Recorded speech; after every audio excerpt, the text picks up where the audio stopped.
नमो नमः। मैं रविंद्र कुमार पुनः आपका रविंद्र एजुकेशन चैनल में हार्दिक स्वागत और अभिनंदन करता हूं। आज फिर से आप लोगों के समक्ष एक नई वीडियो लेकर उपस्थित हुआ हूं। आशा करता हूं पूर्व की वीडियो की भांति आप इस वीडियो को भी पसंद करेंगे और लाइक और शेयर जरूर करेंगे। और यदि आपको कोई सुझाव या शिकायत है या अन्य वीडियो इससे संबंधित आप चाहते हैं तो आप कमेंट में लिख सकते हो ताकि हम तक वो सूचना पहुंचे, आपका सुझाव आपकी शिकायत हम तक पहुंचे या नई वीडियो का कोई आग्रह है तो वह भी हम पहुंचे तो हम उस पर ज़रूर काम कर सके। तो आइए शुरू करते हैं आज का वीडियो।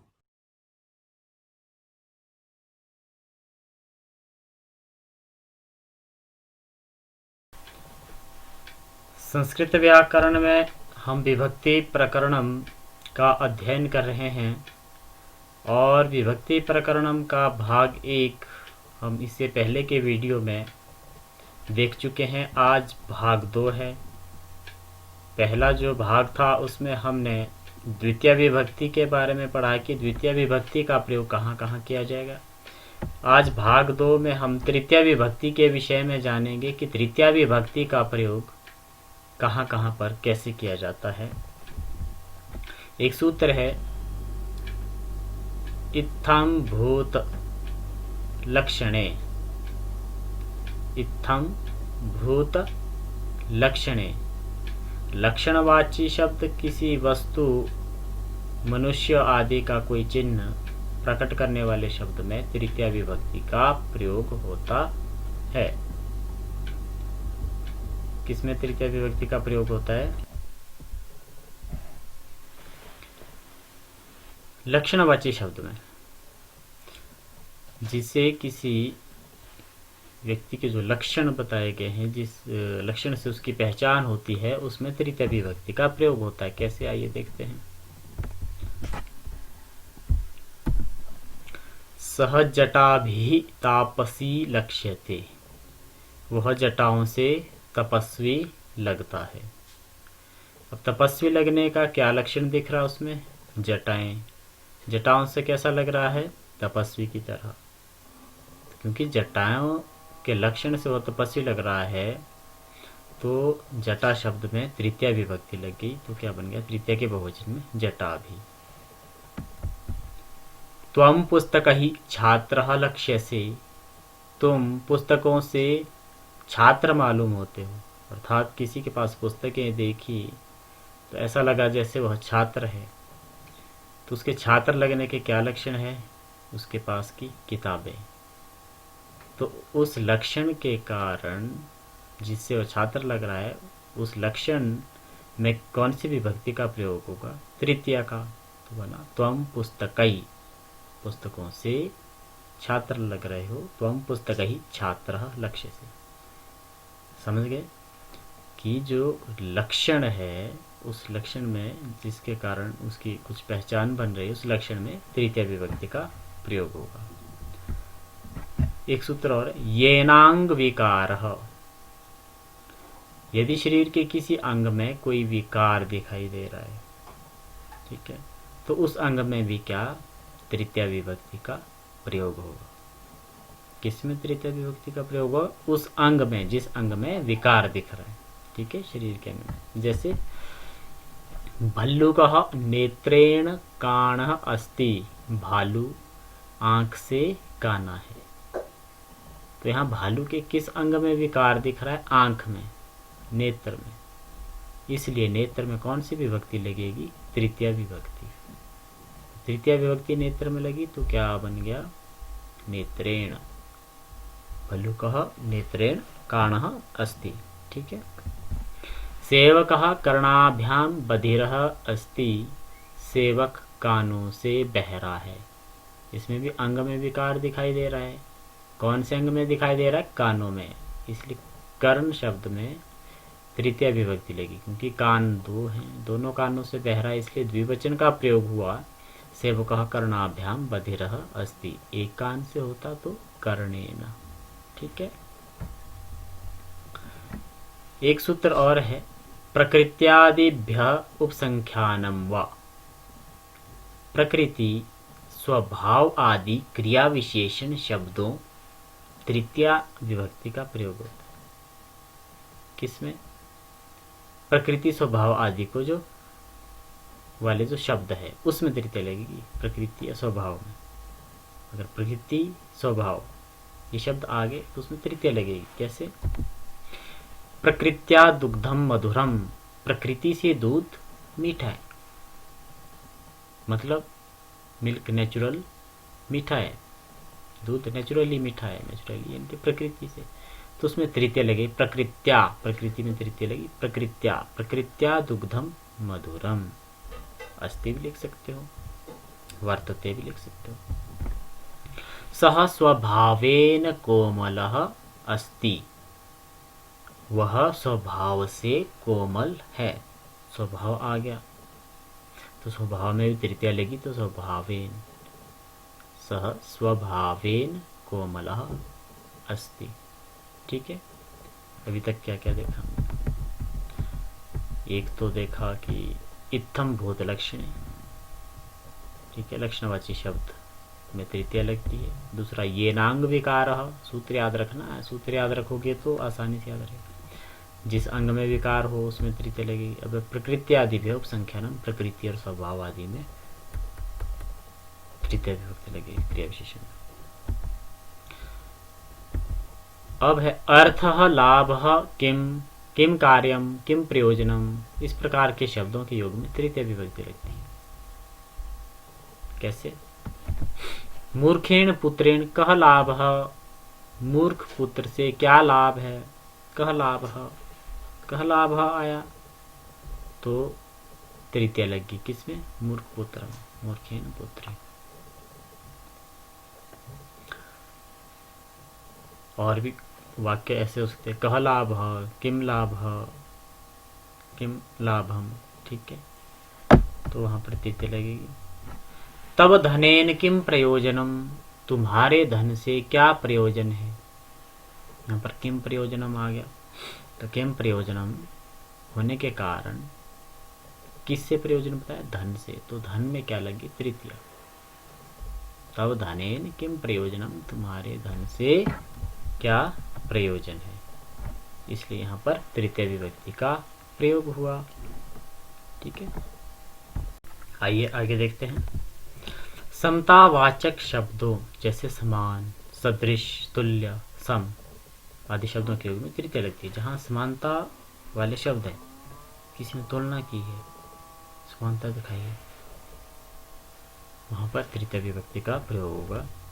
जैसे सह पित्रा समः वर्तते, वह पिता के समान है, यहाँ पर समः आया समान के लिए, तो तृतीया लगी। पितृ शब्द में तृतीया में पित्रा बनता है। या ऐसा भी कह सकते हैं, सह पित्रा समानः वर्तते, वह पिता के समान है, अर्थ सेम वही है, लेकिन यहाँ शब्द समान आया तो भी तृतीया लगेगी। सह पित्रा सदृशः वर्तते, वह पिता के समान है, पिता के जैसे हैं, यहाँ सदृश शब्द आया तब भी तृतीया लगेगी। सह पित्रा तुल्य वर्तते, वह पिता के समान है या पिता के तुल्य है, पिता के बराबर है, पिता जैसे हैं, तो तुल्य शब्द होने पर भी तृतीय विभक्ति लगी, तब सह पित्रा तुल्य वर्तते। इसलिए समानवाचक जो शब्द है, जो समानता दर्शाए, समान हुआ, समा हुआ, सदृश हुआ, तुल्य हुआ, तो उसमें तृतीय विभक्ति का प्रयोग होता है। सहवाचक शब्दों जैसे सह, समम, सार्धम, साकम आदि शब्दों के योग में तृतीय विभक्ति। सहवाचक शब्द है, साथ, वो सह भी हो सकता है, समम भी हो सकता है, सार्धम भी हो सकता है, साकम भी, सभी का अर्थ साथ है। तो इन शब्दों के योग में भी तृतीया लगती है, जिसके साथ उसमें तृतीया। जैसे सह रोहितेन सह भ्रमितुम अगच्छत, वह रोहित के साथ घूमने के लिए गया या घूमने गया। किसके साथ? रोहित के साथ, तो रोहित में तृतीया लगी, रोहितेन सह। सह के स्थान पर अन्य शब्द हो गए जो अर्थ साथ रहे, जैसे सह रोहितेन समम भ्रमितुम अगच्छत, समम आया यहाँ पर सहवाची शब्द है, ये भी इसका अर्थ साथ है, तब भी तृतीया लगी। वह रोहित के साथ घूमने गया। रोहितेन समम। सह रोहितेन सार्धम भ्रमितुम अगच्छत। इसका भी अर्थ वही है, लेकिन सह के स्थान पर सार्धम आ गया, वो भी होता है साथ। वह रोहित के साथ घूमने गया। सह रोहितेन साकम भ्रमितुम अगच्छत। वह रोहित के साथ घूमने गया, वही अर्थ निकला। शब्द नया आया, सह के स्थान पर साकम। साकम का अर्थ भी साथ होता है। तो 4 शब्द, सह, समम, सार्धम, साकम। इन चारों शब्दों का अर्थ साथ होता है। तो चारों शब्द जहां पर भी आए जिसके साथ, वहां पर तृतीया विभक्ति का प्रयोग होगा। ठीक है।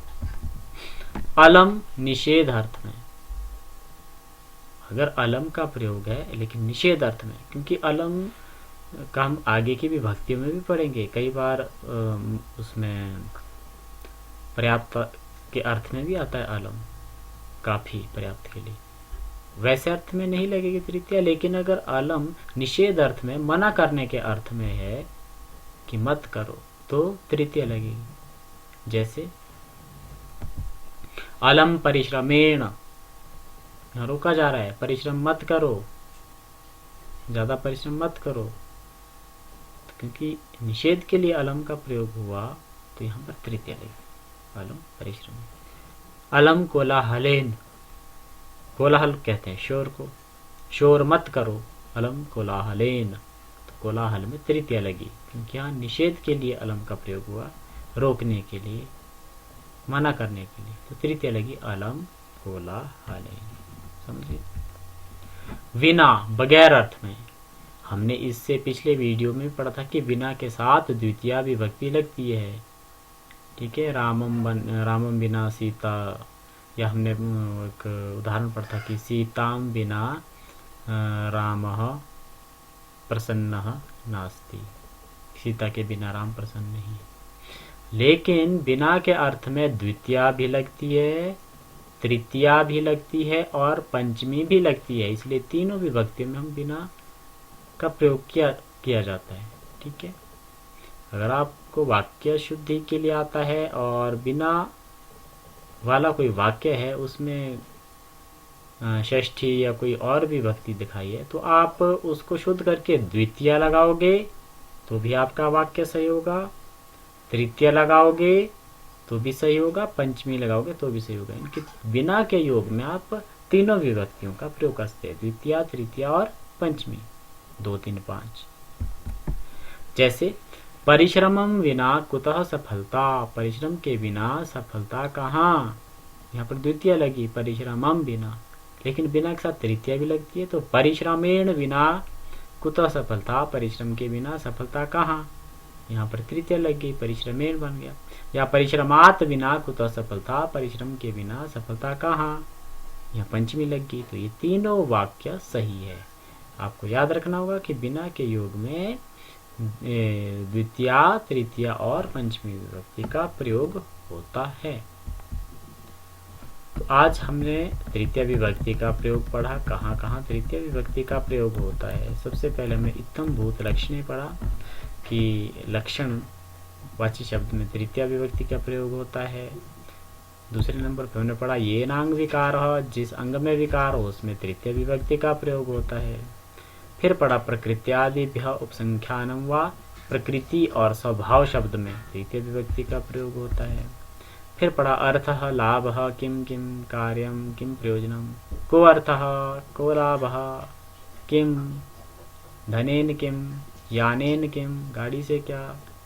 ठीक है। यानेन किम कार्यम, गाड़ी से क्या काम। ठीक है। यानेन किम प्रयोजनम, गाड़ी से क्या प्रयोजन। ठीक है। को अर्थः को लाभः, इस प्रकार के शब्दों के योग में भी तृतीय विभक्ति लगती है। और समतावाची शब्दों में समानता के लिए इसके हमने 4 शब्द पढ़े, समान, सदृश, तुल्य, सम। इन 4 शब्दों के योग में भी तृतीया लगती है।